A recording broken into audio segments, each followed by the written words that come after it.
In recent years, perhaps the last couple of years, we've seen an increase in the amount of knife crime, particularly amongst young people. And at the moment we've got over 300 young people that we know are involved in serious youth violence across Bristol, so I'd say there's quite a few.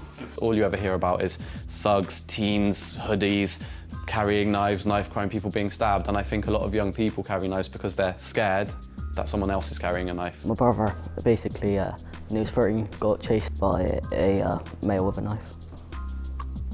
And then what happened? And then basically he went to school, school did nothing, the police did nothing. Then he dropped out of school, never went back because he was just traumatised or whatnot. And then that led to like him going out with his mates, committing further crime, and then went to prison. Listen to the story, his name was Jay, was looking for that pay. Couldn't keep his demons at bay. Got himself in a tight spot, tied up in a knot. People were on the block, trying to take a shot. Believe it or not, this is not hot, you'll be rotting in a cell. Live in hell, stay up on them rails, better for your health. I am Harvey. I was part of the initial knife crime animation project funded by Avon and Somerset Police. I am making this documentary to investigate the key causes of knife crime, to understand the public health response to knife crime, and to find out how we can come together to break this cycle of violence. Why have the police funded the knife crime animation project? We funded it because this is a problem that we want to engage and work with young people in solving. And actually, if we're trying to solve a problem which involves violence amongst young people and a minority of people who might be tempted to carry a knife, then actually it'd be sensible for us to talk to young people about what they think the solutions are, what they think the messages we should be putting across should be.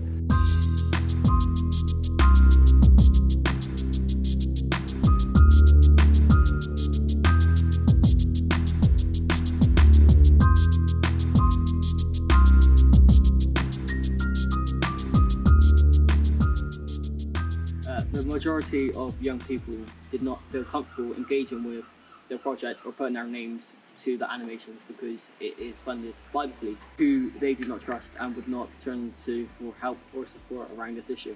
How does this make you feel, and what more do you think needs to be done to address it? Personally, it's very sad. I feel very sad and I feel very disappointed that young people don't feel that they can trust the police. But if ever there was a stronger message that we have to do more in order to encourage that trust, that's got to be it, isn't it? We have to go out on the streets. We have to go to the places that the young people go to if we want to have a really coherent message comes from everyone that's engaged in this. A young man has died tonight as a victim of a stabbing. It is believed that he was carrying a knife and it was used against him in the attack. Our correspondent reports. Hey, wait, is that a knife? It's for protection. Just don't worry about it, alright? I didn't tell anyone. Where's my friend? 100% from my findings that I've found so far, it would be for protection. 9 times out of 10, the young people are saying, I only carry it for protection. They're not looking at going to do or cause harm to anybody. So it was just about educating them in the sense of actually, if they're carrying a weapon, they're more likely to get hurt themselves. Social media does play a big role in the possible increase in not just knife crime, but in bullying and kind of gang-related activity. So, like people were saying that if fights are happening, they might put something out on Snapchat, and then suddenly you've got loads more people getting involved with kind of either stirring it up, or then maybe that fight or that attack is filmed, and then it's like another cycle. So then there's a bigger retribution because then someone wants to kind of get their own back, and then that might also go out on social media. I think social media can be really dangerous if it's used in this sort of way. I've been excluded from 2 schools like multiple times. It impacts your mental health, and it like brings you to the people that are naughty even more, and then you go out with them. Me and my mate timed it, so we went up to isolation at the same time, got excluded at the same time, went out, and then just did whatever. We find a lot of young people are groomed because they're not in school, so they're more vulnerable to groomers, but also through alternative learning provisions you find you know, the groomers know where to find these young people. So if they're not in school, they're more likely to be involved, I'd say. There's this kid that got excluded. Then because he was that he had no support and like he was kicked out, and like basically the school was like washed his hands with him. Like he went out, committed an offence, and went to prison. Put down the knives, really ain't worth a son. There's one kid from a hood led on side a car. Dude came from a bar, guess what happened next? Stabbed him through the heart. His friends were vexed, looking for revenge. They got it in the end, that's never the way. Listen to the story. I think they could work with us more, not send us to isolation for a whole day for not having a pen or not having a pencil, and like not having the correct trainers or whatnot. Like that's the stuff that I was getting sent to isolation, and once I get to isolation, I was kicked off because I'm not spending the whole day in isolation for these petty things. I'd rather get excluded, go home. Exclusion should always be a last resort, unless there is no other reason or no other alternative. But even with that, I would suggest that there's got to be some solid plan in place so that those students don't fall into the hands of those who are waiting to take advantage of them. We don't get enough like warnings or assemblies about this stuff. And not enough support. Police don't address this stuff enough. And if they did, like they need to do it in a calm way. Like, you know, don't get all intimidating. Yeah, intimidating. Actually, sometimes enabling young people to have choices about how they interact with an adult is really precious. And having control of a situation when often they don't in their own lives. Having like youth clubs or something, but actual like interesting ones. Yeah. For people to feel like safe and comfortable and just like trustworthy people. If you look at when some of our youth centres were closed down, and then over time how this has become an issue, you can see there's quite a strong correlation there, because what would tend to happen is those young people would have always had that safe space to go to and those trusted people to speak to about issues, and a lot of that's gone. If young people are 8 years old and they're going to their local adventure playground and they do that for like 4 years, and then they're able to go on to youth projects throughout their teenage life, it creates this support network around them that helps them to make the right decisions, or to go to somebody when they do have a difficult decision to make. Build their self-esteem, build their confidence, build their self-belief in themselves, that actually they can achieve and they can do things, and actually they're a really nice person. You know, so we try and bring out all of those elements for them to look at their futures and think, do you know what, I've done some stuff in the past and maybe it wasn't the right path, and try and divert them into a different path that will be inspiring to them, that they can inspire other people. And it's just seeing the best in young people. It's not enough funding for the youth today, no support, sending them off to war. They don't care, they get locked up in a cage. They've already been isolated, violated, chucked to the side. Wonder why they're frustrated, trouble past. Think that could be related, need long-term solutions. Less prosecutions, kids, life are more than institutions proven. There's room for improvement. Put down the knife. The one thing about youth workers is it's a voluntary relationship. So actually that is key. That relationship is fundamental to how we do our work. And that will be a different type of relationship to a social worker. It will be a different type of relationship to a PCSO. So if you can get all these elements come together, then actually we should be able to support that young person or the groups of young people in a more sustainable way, I think. The Violence Reduction Units is something that has been a really good, inspirational idea, because it's bringing together everyone, whether that's police, health, education, community leaders, about how to tackle serious violence. And this isn't a policing issue, this has got to be something that's tackled by everyone in society. The knife crime side of things, we haven't had as much focus on.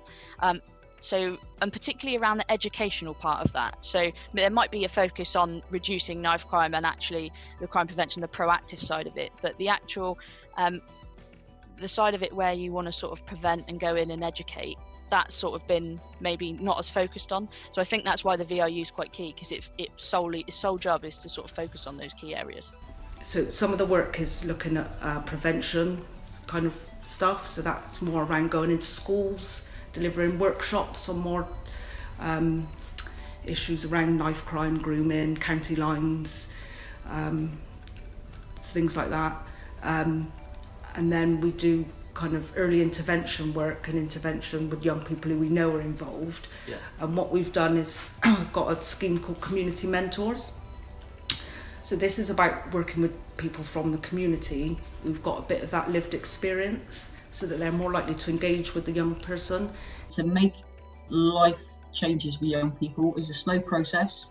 I would love to see that, you know, maybe actually people are commissioned to do 3 years with young people, at least, minimum. The government have started giving pots of money to address this, but as I said, it's still not enough.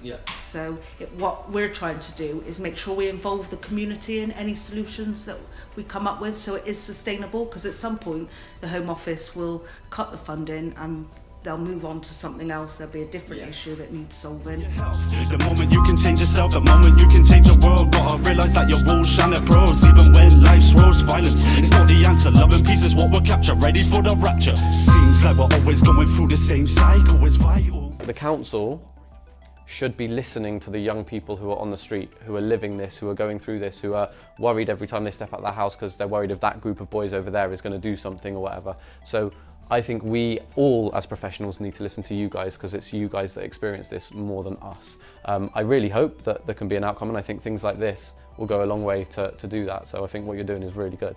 If it's an adult driven agenda, what we end up is lots of adults deciding what is right for young people, and change won't happen like that. Rather than being, I think with young people being told to do something or this is how you should do it, they're going to more kick back against that. Well, actually, if they're part of making this film or just generally a solution, I think they're going to be more passionate about it, more believe in it more, because they was part of the process. And I think that's what I think with young people, if they're part of the process, you're going to have them more engaged, you're going to have them more believing in what they've done.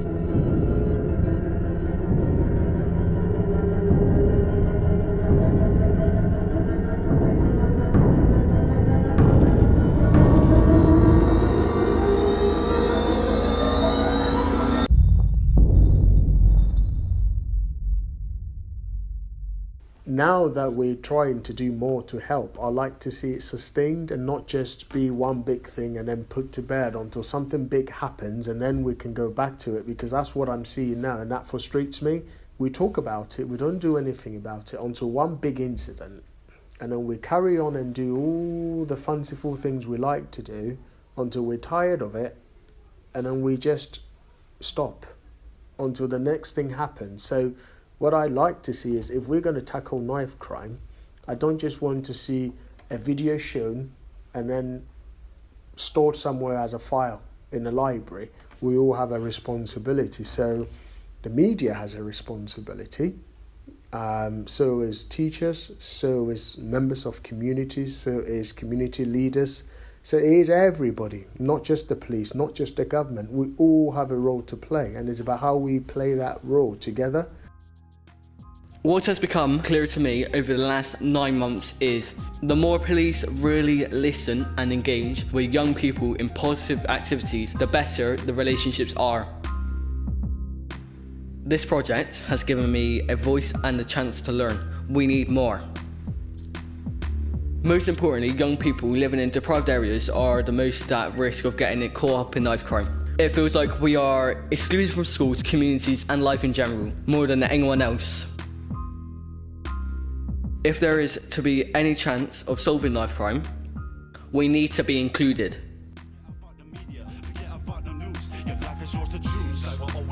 The same cycle is vital. We gotta break that cycle, not end up like our rivals. Not end up like our rivals. Seems like we're always going through the same cycle is vital.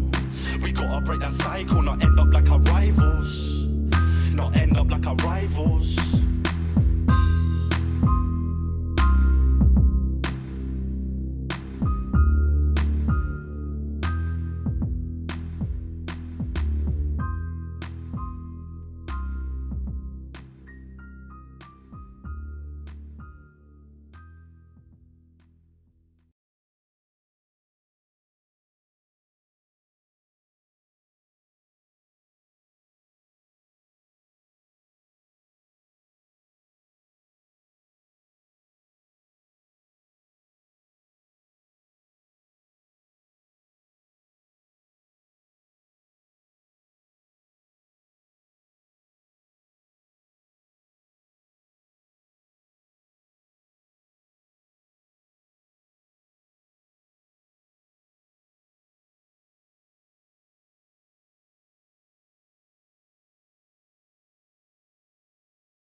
We don't yet know anything about the circumstances around this young man's death, but speaking before this latest tragedy, the Met Commissioner, Cressida Dick, said that in London, social media was turning petty squabbles into bloody battles, sometimes in a matter of minutes. One of Hackney's MPs is sceptical of this explanation. Social media is a symptom, it's not a cause. The underlying issues are social, they're educational, even economic, because some of these young men that are out on the street in gangs, it's partly because there don't seem to be any opportunities for them in the wider society. So there's a lot of things we need to crack down on social media, but they are a symptom of this rising tide of violence. They are not the cause. Guys, somebody's passing, man. On Hackney Marshes, some young men gather in the evening sun to play football. Bobby Kazanga started Hackney Wick FC as something to do when he got out of prison 3 years ago. He says social media is central to the current wave of violence. He told me how gangs post videos that escalate quickly. One of them will go over to the other area and say, look, we're in your area, there's nothing you can do about it. And they will see it as an embarrassment. Oh, we let these guys in our area, we should go to theirs. And then when someone slips up and gets caught, because they say, oh, that's that guy that was in that video, he gets caught, he may get beaten up, and that video goes viral and everything spreads like wildfire. And then there'll be the comments of, oh, this was meant to be the so-called gangster, and look, it's embarrassing that he's got him beaten up, that he's not that tough. So that embarrassment that they feel, they want to retaliate, and then things are just spiraling out of control, and you've seen it everywhere across London. It's about profile. People, some of it is about profile. Yeah, I mean, yeah, some of it. I wouldn't attribute all of it to profile, but it's definitely something that's adding to the fuel. Whereas before, where people have punch-ups, no one would know about it. It would just be a low-key thing. I wouldn't know who you are from. I mean, I could be from, I'm from Peckham, and I could have come to Hackney, and no one would have known who I was.